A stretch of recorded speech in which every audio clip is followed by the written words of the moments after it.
Good morning student, कैसे हो? जो कल टॉपिक पढ़ा था उससे आगे अपन स्टार्ट करते हैं, ठीक है। अब देखो, कल अपन ने एक प्रॉब्लम क्वेश्चन भी किया था इम्पोर्टेंट, और अपने पास थर्मोडायनेमिकल प्रोबेबिलिटी ऊष्मागतिक प्रायिकता के बारे में भी अपन ने देखा है, ठीक है। अब देखो, आज अपन अगला टॉपिक है अपने पास फाइंड द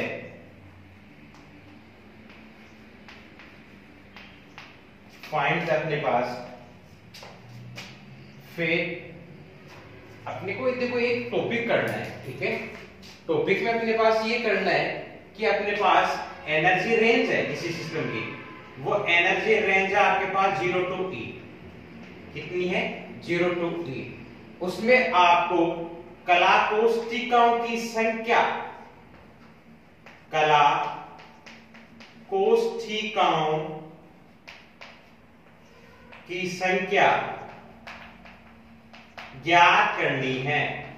मतलब कला कोष्ठिकाओं की संख्या ज्ञात करनी है। आपके पास एनर्जी रेंज है 0 to E, और किसकी ज्ञात करनी है इस रेंज में? मतलब त्रिविमीय किसी फ्री कण के लिए, किसी फ्री कण के लिए, ठीक है। तो आपके पास कला कोष्ठिकाओं की संख्या, तो find the phase cell of energy range 0 to E। Find the phase cell of energy range of 0 to E of a free particle in three dimensional। ये इंपोर्टेंट टॉपिक है। मतलब आपके पास find the phase cell of energy range 0 to E of a free particle in three dimensional form, ठीक है। हिंदी में लिखना चाहिए अपन, हिंदी में अपने पास क्या हो जाएगा कि त्रिविमीय में किसी फ्री कण के लिए ऊर्जा परास 0 to E के लिए कला कोष्ठिकाओं की संख्या ज्ञात कीजिए, के लिए कला कोष्ठिकाओं की संख्या ज्ञात कीजिए। अब देखो, इसकी कला कोष्ठिकाओं की संख्या, इसका एक फॉर्मूला होता है अपने पास। फॉर्मूला क्या होता है कि कला कोष्ठिकाओं की संख्या इज इक्वल, फॉर्मूला आपको अपने माइंड में सेट करना है, इज इक्वल कला निर्देशाकाश का आयतन, कला निर्देशाकाश का आयतन अपॉन में कला कोष्ठिका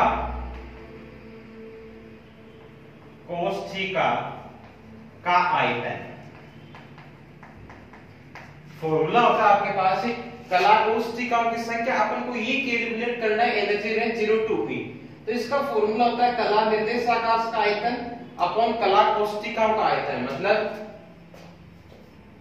तो फॉर्मूला अपन इंग्लिश की फॉर्म में लिखना चाहिए अपने पास। तो ये आपके पास कितना हो जाएगा? Volume of phase space upon volume of phase cell, ठीक है। Number of phase cell is equal volume of phase space and volume of phase cell. अब देखो, अपन को ये कैलकुलेट करना है नंबर ऑफ फेज सेल। तो नंबर ऑफ फेज सेल को कैलकुलेट करने के लिए अपन को एक तो क्या चाहिए? वॉल्यूम ऑफ फेज स्पेस, ठीक है। एंड सेकंड अपने पास आपको क्या चाहिए कि volume of phase cell, volume of phase से। अब देखो अपन को दो चीज कैलकुलेट करनी है, एक तो आपके पास कला निर्देशांक का आयतन, एक कला कोष्ठिका का आयतन, ये अपन को कैलकुलेट करना है। तो कैलकुलेट करना है तो अपन कैलकुलेट करते हैं, देखो अपन कैलकुलेट करते हैं। फर्स्ट अपन कैलकुलेट करते हैं अपने पास volume of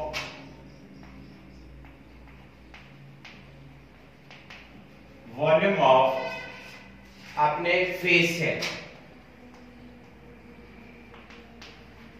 volume of phase से, ठीक है, कला कोष्ठिकाओं का है। अब आपको पता है कि फेज स्पेस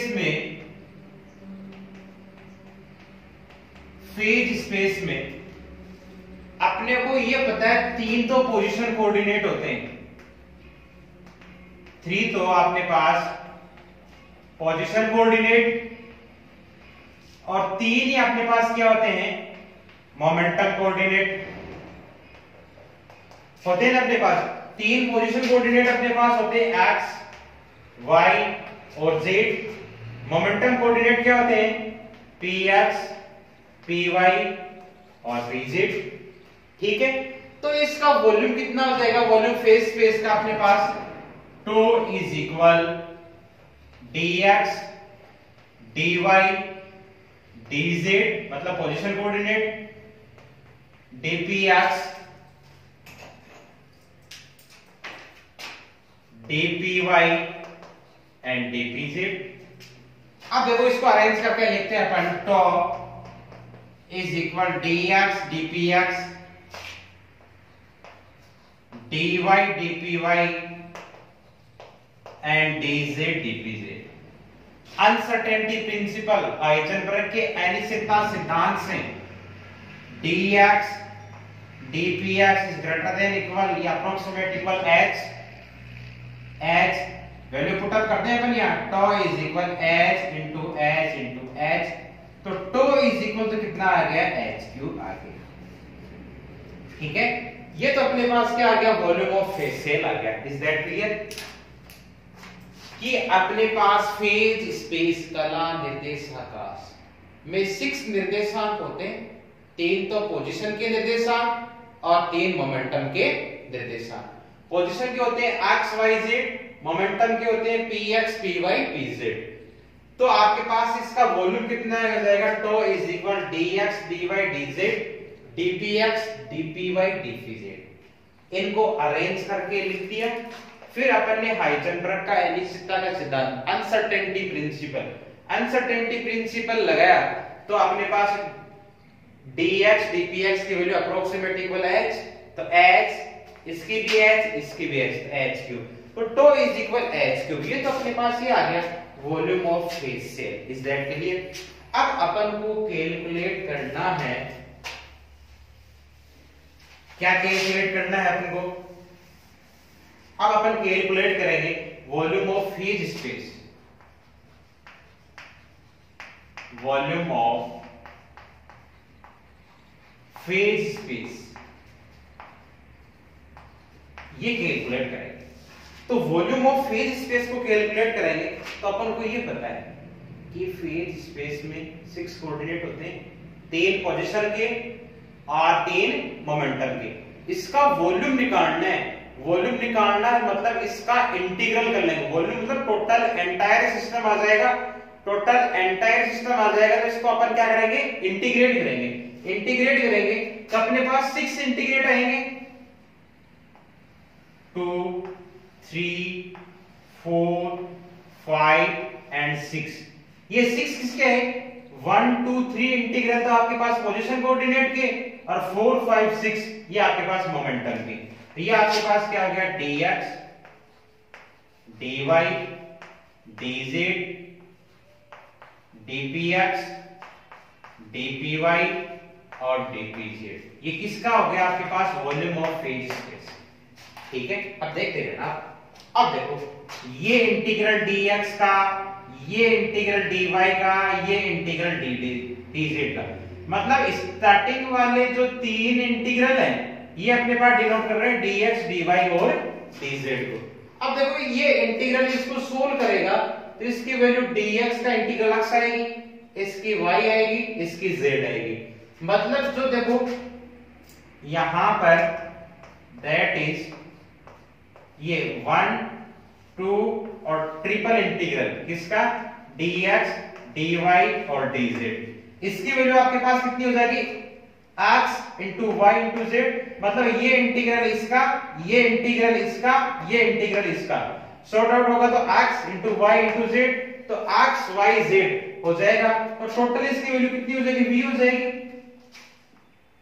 हो जाएगा ना कि x into y into z, आपके पास 2 मल्टीप्लाई होगा तो एरिया आ जाएगा टोटल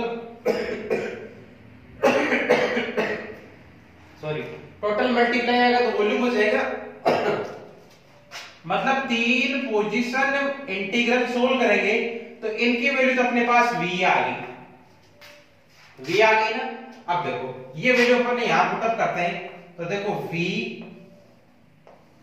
अब अपने पास ओनली रहा momentum px py and pz रहा, इसको अपन सोल्व करेंगे, तो अपन को टॉपिक में क्या दे रखा है एनर्जी रेंज कहां से कहां तक है 0 टू E तक, तो अपने पास पॉसिबल मोमेंटम भी कहां तक होगा 0 टू P तक ही होगा, 0 तक P तक ही होगा।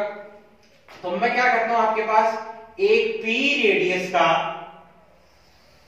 एक सर्किल लेते हैं, ठीक है रेडियस P, मतलब जो भी मोमेंटम होगा आपके पास इस P रेडियस के सर्किल के जितना ही होगा, इसके बाहर नहीं होगा।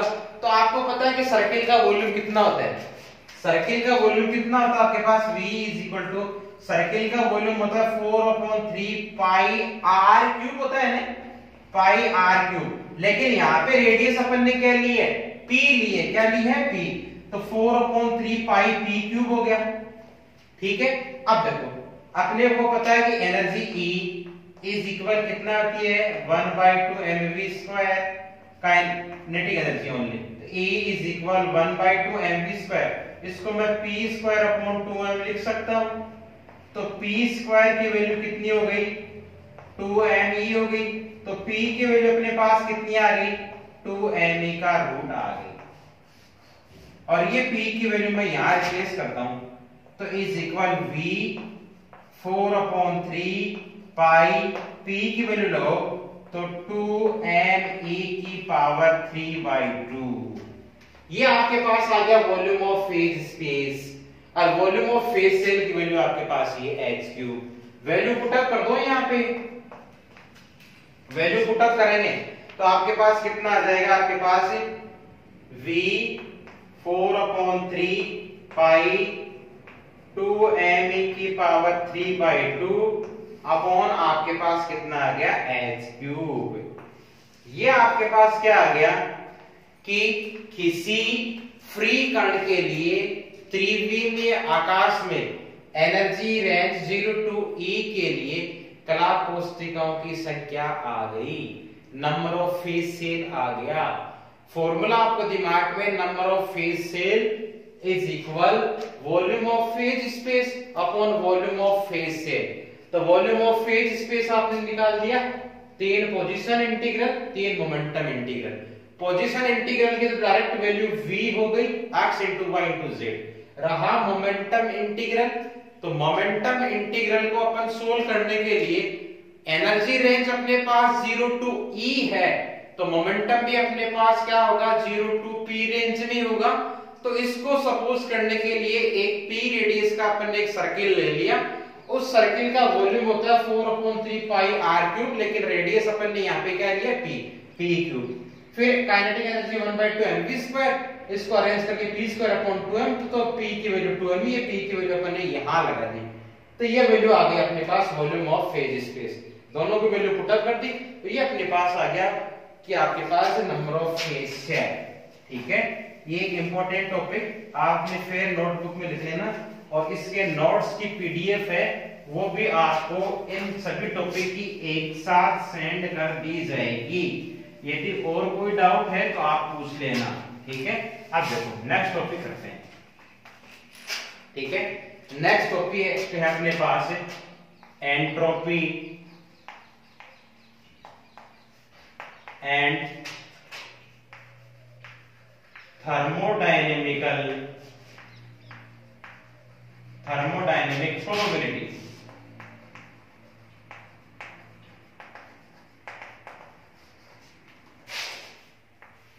Entropy and thermodynamic probability. Entropy एवं ऊष्मागतिक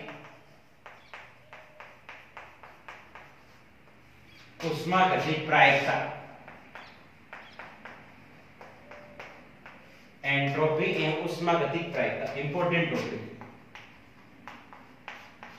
entropy and thermodynamic probability, entropy and ऊष्मागतिक प्रायिकता।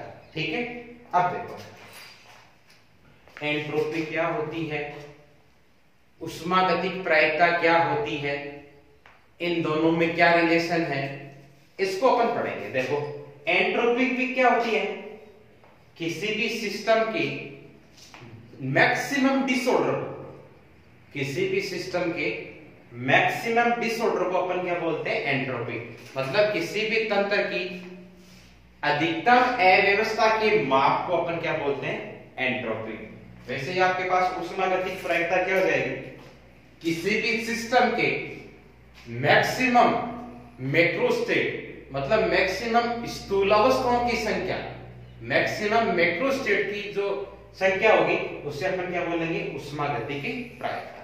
अब देखो एक चीज तो ये समझो, दूसरी देखो एंट्रोपी होती है ये हमेशा ही थर्मोडायनेमिकल क्वांटिटी है, हमेशा ही थर्मोडायनेमिकल क्वांटिटी है। ऊष्मागतिक प्रायिकता थर्मोडायनेमिकल प्रोबेबिलिटी हमेशा ही स्टैटिस्टिकल, हमेशा ही स्टैटिस्टिकल क्वांटिटी है।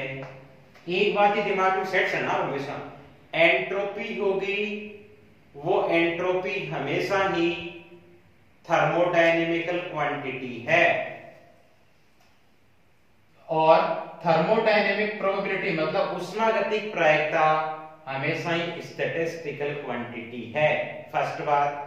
सेकंड बात, एंट्रोपी क्या होती है, किसी भी तंत्र या सिस्टम की अव्यवस्था के माप को एंट्रोपी बोलते हैं, मतलब डिसऑर्डर ऑफ सिस्टम एंट्रोपी। और ऊष्मागतिक प्रायिकता किसी भी सिस्टम के अधिकतम स्थूल अवस्थाओं की संख्या, मतलब मैक्रोस्टेट की पॉसिबल नंबर, वो आपके पास ऊष्मागतिकी प्रायिकता। थर्ड बात, एंट्रोपी हमेशा एडिटिव प्रॉपर्टी को फॉलो करती है। एडिटिव प्रॉपर्टी का मतलब ये एक सिस्टम है, अब इस सिस्टम को मैं दो पार्ट में तोड़ दूं, जैसे ये एक सिस्टम था, अब इसको मैंने दो पार्ट में तोड़ दिया, तो एक तो ये हो गया और दूसरा ये हो गया, तो इस दोनों सिस्टम की total entropy S is equal कितनी हो जाएगी, S1 प्लस S2। लेकिन इसी सिस्टम की प्रोबेबिलिटी कितनी हो जाएगी, प्रोबेबिलिटी हमेशा omega is equal omega 1 into omega 2। तो इसका मतलब क्या हुआ, एंट्रोपी हमेशा एडिटिव प्रॉपर्टी का फॉलो करती है या एडिटिव प्रॉपर्टी में सोल्व होती है, और थर्मोडायनेमिकल प्रॉपर्टी हमेशा मल्टीप्लाई की फॉर्म में सोल्व होती है। यदि एक सिस्टम है उसको तीन सिस्टम में डिवाइड कर दिया तो एंट्रोपी तो होगी S1 plus S2 plus S3, और प्रोबेबिलिटी क्या होगी, प्रोबेबिलिटी होगी ओमेगा 1 ओमेगा 2 इंटू ओमेगा 3। इस चीज का ध्यान देना।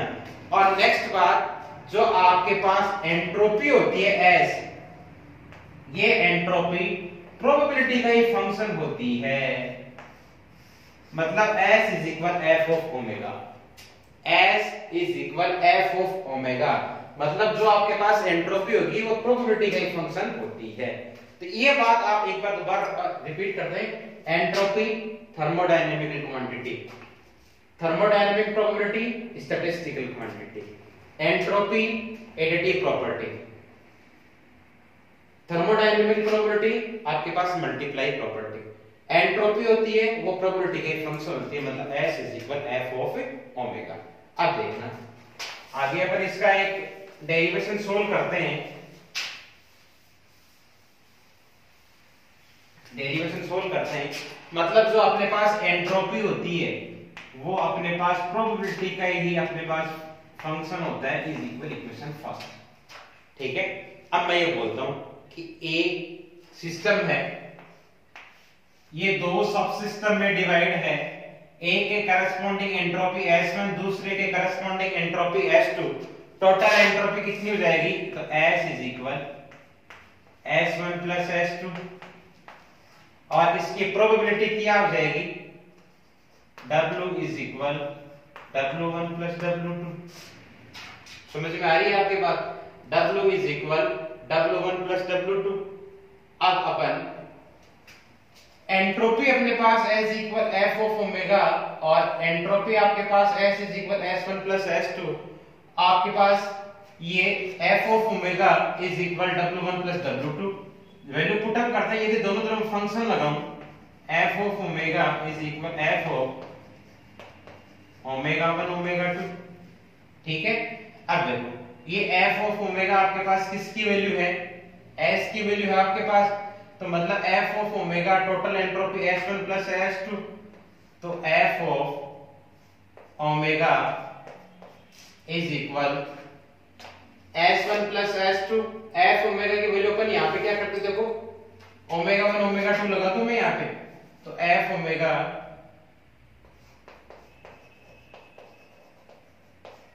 Is equal S1 plus S2।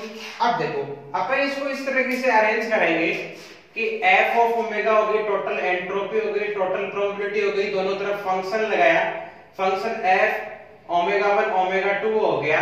अब देखो आपके पास कि अपने पास दोनों सिस्टम को अपन एक साथ लिखें, तो आपके पास F of omega 1 omega 2 is equal F of omega 1 plus F of omega 2 हो जाएगा।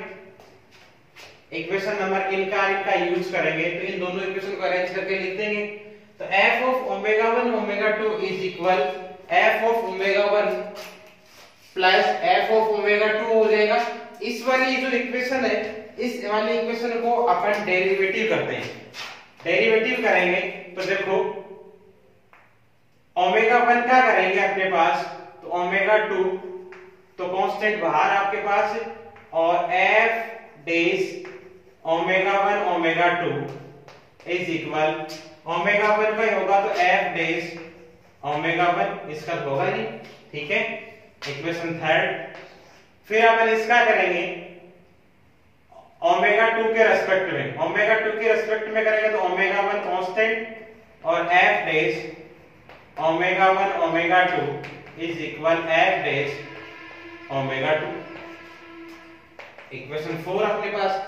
इक्वेशन थर्ड में फोर्थ का डिवाइड करते हैं, थर्ड में फोर्थ का डिवाइड करेंगे तो omega days F2 omega 1 omega 2 upon omega 1 F dash omega 1 omega 2 is equal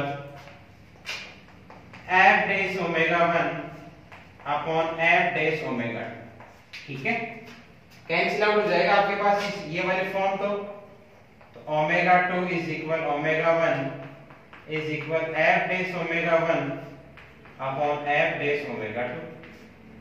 ठीक है, क्रॉस मल्टीप्लाई कर देते हैं इस वाले टर्म को।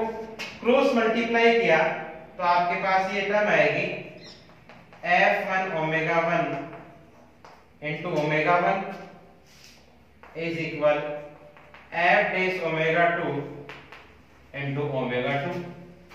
ठीक है, अब देखो F dash omega 1 into omega 1 और F dash omega 2 is equal omega 2।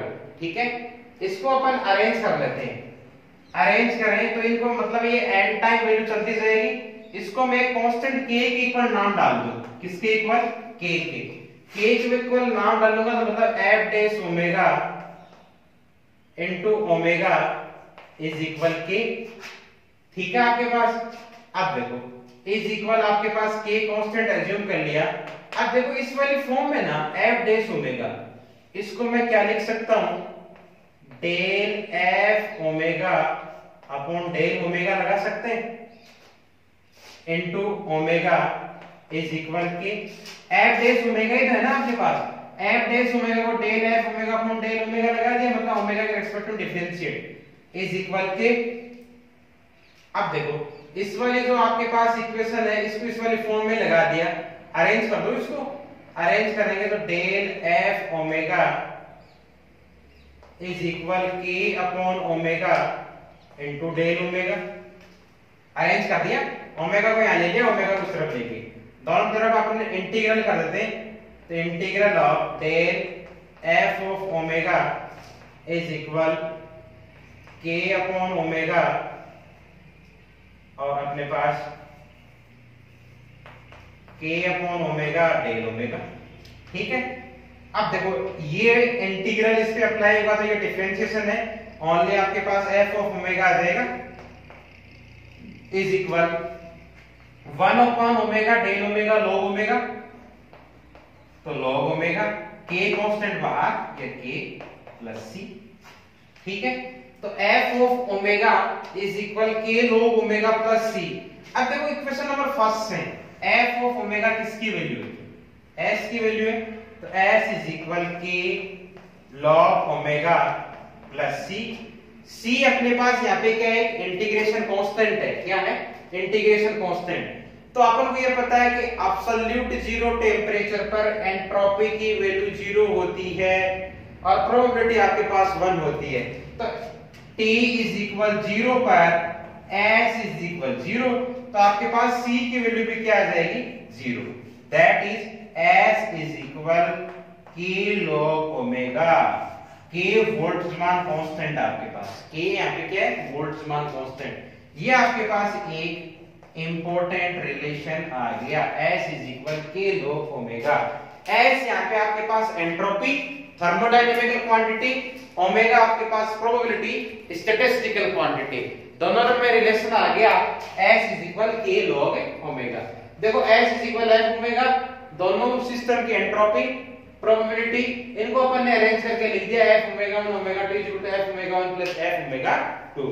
Derivative part ले लिया, इक्वेशन थर्ड को फोर्थ में डिवाइड किया, सॉर्ट आउट किया, ऐसे क्रॉस प्रोडक्ट करके इनको एक बोल्ट्जमान कांस्टेंट के क्यों एन टाइम चलती जाएगी, तो k के इक्वल ले लिया, k के इक्वल लेके ये लिख दिया, इसको डेरिवेटिव पार्ट इस वाले फॉर्म में लिखा, k अरेंज किया, दोनों तरफ इंटीग्रल किया, सोल्व किया, t इक्वल टू 0 पर s इक्वल टू 0, तो c की वैल्यू 0, तो s is equal k log omega.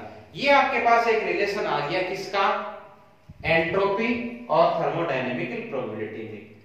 अब अपन ने 2 टॉपिक पढ़ लिए आज, दोनों को आप अपनी फेयर नोटबुक में लिखना, और जो भी ये मटेरियल है इनकी पीडीएफ भी मैं आपको एक साथ भेज दूंगा, और आगे का टॉपिक अपन कल पढ़ेंगे। Okay, thank you.